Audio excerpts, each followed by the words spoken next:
একটা ভুল। একজন রাজকুমারী, একজন রানী, তাদের আচরণ কখনোই ভুল হতে পারে না। আপনার খাবারটা।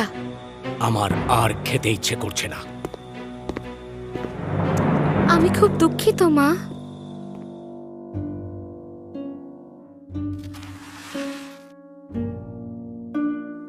আগামী বছরের জন্য এটাই আমাদের খরচ, তবে তাই হোক। কিন্তু বাবা, আমরা তো একটা বড় পাখি রাখবার জায়গা করব বলে ভেবেছিলাম, কিন্তু সেই টাকার কথা তো এই লিস্টে উল্লেখই নেই।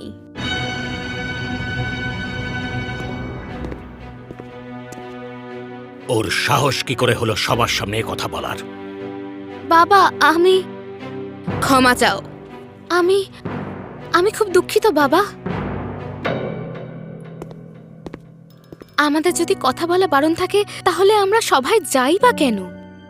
কারণ আমাদেরকে এরকমই বলা হয়েছে।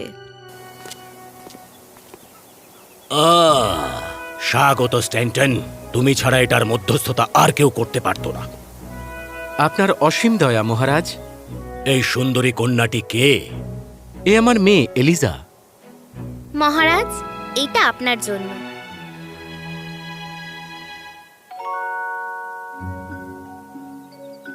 এইটা তো খুবই সুন্দর। এটা দেখছি খুবই ভালো। এগুলো নিজের হাতে তৈরি করে। এইটা অসাধারণ।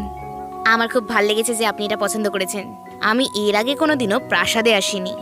আমার পড়া শেষ হয়ে যাওয়ার পর চলে গেছিলাম। তাহলে চলো তোমাকে পুরোটা ঘুরে দেখাই। এসো।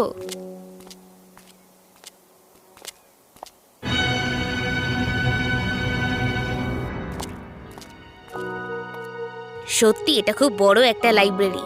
দারুণ। এটা তো পুরো শহরটার মতোই বড়। একদমই নয়। তুমি তুমি তোমার চুল বাঁধনি কেন? না, আমি ওটা খোলা রাখতেই পছন্দ করি। আমারও খুব ইচ্ছা করে। তাহলে তুমি কেন করো না? এমনিতেও আমি চুলের জন্য কিছু অলংকারও বানিয়েছি। ওটা তোমার চুলের রঙের সাথে খুব সুন্দর দেখাবে। আমি তোমাকে দেব। কিন্তু আমাকে ক্ষমা করবেন রাজকুমারী, আমি একটু বেশিই বলে ফেললাম। না না, এরকম কোনো ব্যাপার নেই। দয়া করে আমাকে অ্যান্ড্রিয়া বলে ডাকো, না হলে হয়তো আমি নিজের নামই একদিন ভুলে যাব। অ্যান্ড্রিয়া, ঠিক আছে তাহলে। আমি তোমার ওই অলংকারগুলো দেখতে খুবই ইচ্ছুক। কিভাবে বানাও? তাহলে একদিন আমার স্টুডিওতে এসো। ঠিক তার পরের দিনই রাজকুমারী এলিজার ওয়ার্কশপে গেল। বাহ, এই পেইন্টিংগুলো দেখতে তো খুবই অসাধারণ হয়েছে। যেটা আমি প্রকৃতিতে দেখি সেটাই আমি আঁকি। আর অলংকারগুলো বানানোর আগে আমি মাটি দিয়ে ওগুলোর আকৃতি তৈরি করি, এরকম ভাবে। এসো, তুমিও হাত লাগাও মাটিতে। আমার হাত নোংরা হয়ে যাবে। আমি বলতে চেয়েছি এই মাটির মধ্যে দিলে আর কি। আর সেটাই তো সবথেকে খুশির বিষয়। এটা খুব মজাদার, ট্রাই করো।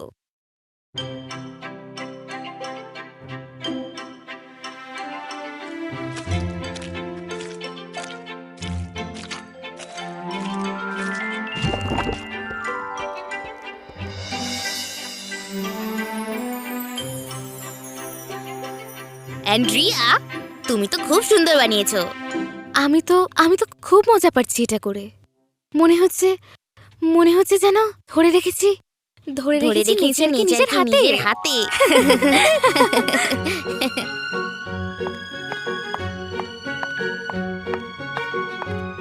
ও কোথায় গিয়েছিল? ও এসেছে এলাইজের স্টুডিও থেকে। আমার মেয়ের চারপাশে ওকে দেখতে চাই না। আমাদের মেয়ের একটা বন্ধু দরকার। রাজাদের শুধু চাকর থাকতে পারে, কিন্তু কোনো বন্ধু নয়।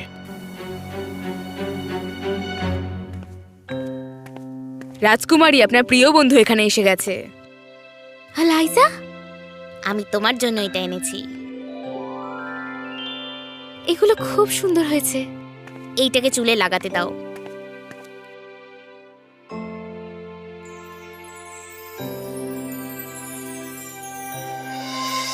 তাহলে আমরা এখন বেস্ট ফ্রেন্ড, তাই তো? কি তাই না? তুমি তো রাজকুমারী, তুমি সেটা ডিসাইড করো।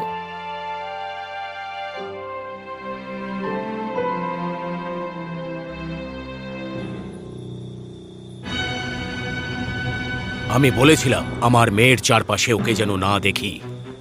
ওরা দুজন একসাথে খুবই খুশি আছে। তোমার চুল বাঁধো।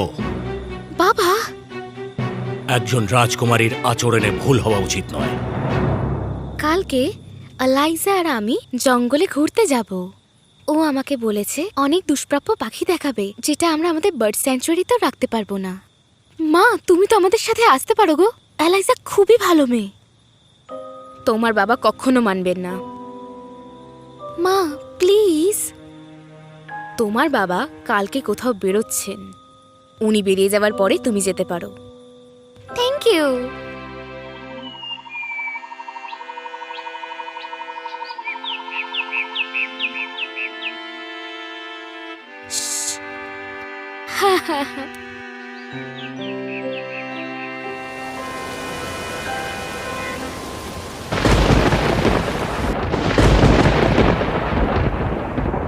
এ বাবা, বৃষ্টি আবার শুরু হলো কেন? পালা!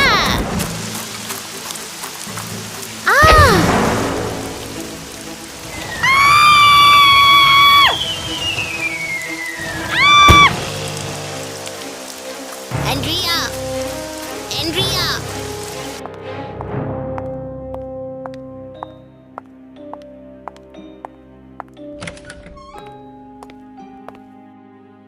ও কেমন আছে? আমার একটু ভয় লাগছে। কি? ওর মনে হয় একটু চোট লেগেছে, ওর চোখের ক্ষতি হতে পারে। আমরা আশা করি ও তাড়াতাড়ি ভালো হয়ে যাবে। আমরা চেষ্টার ত্রুটি করব না, কিন্তু এটার সম্ভাবনা আছে যে ওর দৃষ্টিশক্তি হারাতে পারে।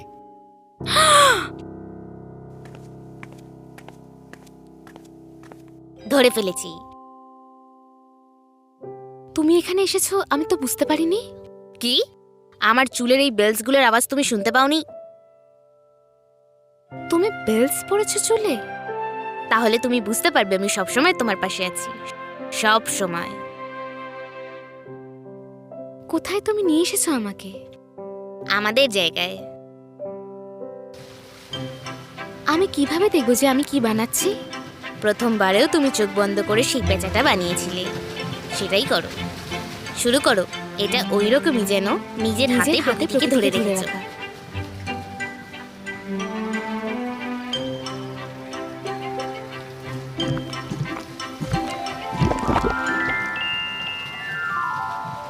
কতটা খারাপ হয়েছে এটা?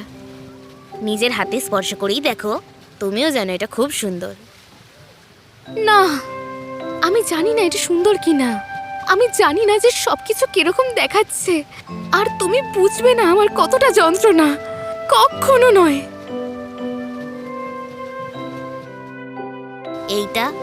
এইটা খুব সুন্দর হয়েছে, তাই না? তার মানে প্রকৃতি তোমাকে বোঝাতে চাইছে যে তুমি একদম ঠিক হয়ে যাবে। ততদিন পর্যন্ত আমিই তোমার চোখ। আমি তোমাকে কখনো কোনোদিন একা ছাড়বো না, কখনো না।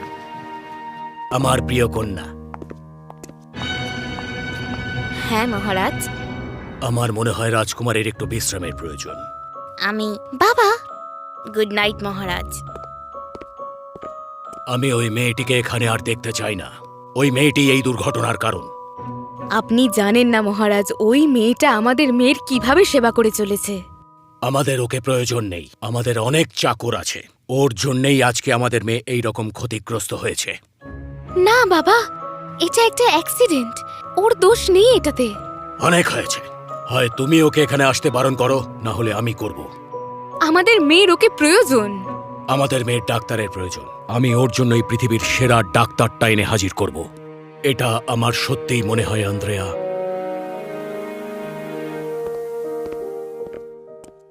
Hello, good morning. এলাইজা, আমাদের বাড়ির ওখানে একটা নতুন ধরনের পাখির সন্ধান পেয়েছি। তুমি যাবে? অবশ্যই। হয় তুমি ওকে বারণ করবে, না হলে আমি। আমি ঠিক জানি না। আরে চলো। তুমি যেতে পারো এলাইজা। মহামান্য। আমি তোমায় কি বলেছিলাম? ও আমার প্রিয় বন্ধু। আমি কিভাবে ওকে এখান থেকে যাবার কথা বলতে পারি? ও একজন চাকরের মেয়ে। আন্দ্রেয়া, তুমি এতটা স্বার্থপর কি করে হলে? স্বার্থপর? আমি কি বোঝাতে পারছি না? আমি ওই রকম একটা উড়নচণ্ডী মেয়েকে তোমার সাথে কি করে থাকতে দিতে পারি? আপনি কি করে এই কথাটা আমাদের মেয়েকে বলতে পারলেন? যদি আজ আমি না বলি, একদিন ওই মেয়েটাই তোমাকে এইসব বলবে। Good morning. আমি এই ফুলগুলো আজকেই তোমার জন্য তুলে এনেছি। তোমাকে আমার সাথে আসতেই হবে। অনেক সুন্দর সুন্দর গোলাপ ফুটেছে গার্ডেনে। অনেক দূর থেকে তাদের সুবাস ভেসে আসছে। আচ্ছা, তো কি হয়েছে? না, সেরকম কিছু নয়। আমি শুধুমাত্র অন্ধ, ব্যাস এইটুকুই। তুমি অবশ্যই তোমার দৃষ্টি ফিরে পাবে, আমি জানি। কিন্তু আমি সেটা জানি না। সো প্লিজ আমাকে বাচ্চাদের মতন ট্রিট করা বন্ধ করো আর বেরিয়ে যাও। আমি জানি তোমার কতটা কষ্ট হচ্ছে। না, তুমি জানো না, আর তুমি এটা জানার চেষ্টাও করো না। তোমার হাতে কি হয়েছে? কিচ্ছু না। কি হয়েছে তোমার হাতে? ও নিজের চোখটা বন্ধ করে চলার চেষ্টা করছিল বোঝার জন্য, কিন্তু সে পড়ে গেছে। কি?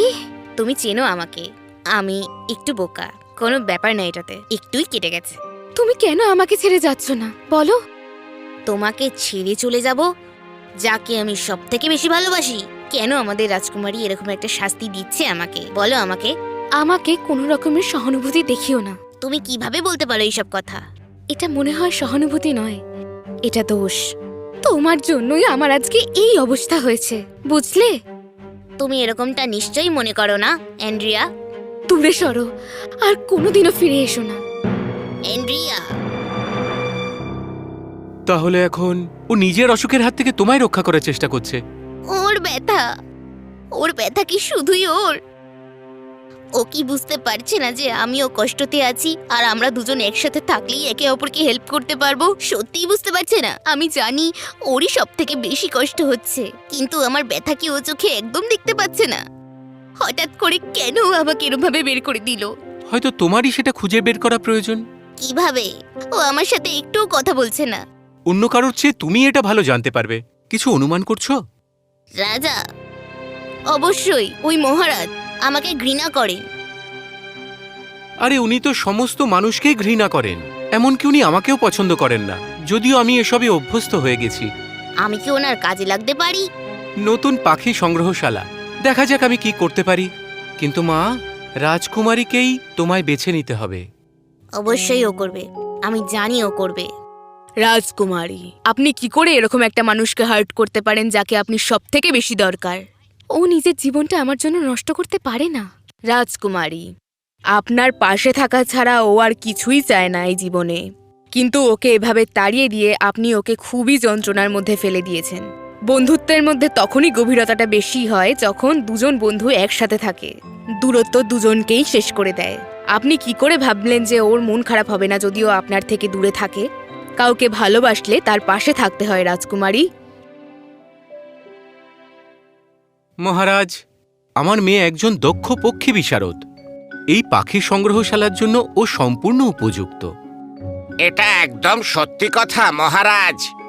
অবশ্যই মহারাজ, ও খুবই ভালো। ও রাজকুমারীকে খুব ভালো সাহায্য করতে পারবে। না, আমি সহমত নই। কিন্তু আমিও এটাতে রাজি বাবা।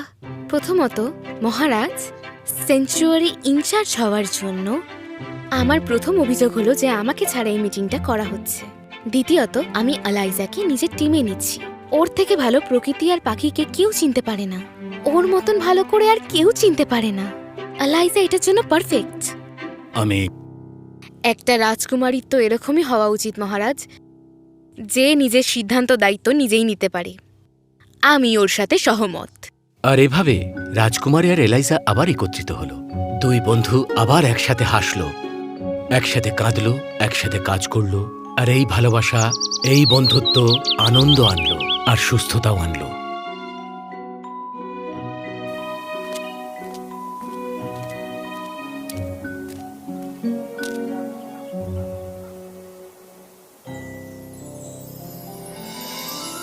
আমার মনে হচ্ছে আমি কিছু দেখতে পেয়েছি। ওখানে সবুজ রঙের কিছু আছে। হ্যাঁ, মালি ওখানে একটু আগেই একটা গাছ লাগিয়েছে। অ্যান্ড্রিয়া, অ্যান্ড্রিয়া, তোমার তোমার দৃষ্টি। হ্যাঁ, চলে এসেছে। এটা শেষ পর্যন্ত ফিরে এসেছে। যে খারাপ সময় পাশে থাকে তাকে এভাবেই সম্মান জানানো উচিত। যে মানুষ খুব দুঃখে এবং কষ্টে থাকে তাকে সবসময় ঠিক এইভাবেই সাহায্য করা উচিত।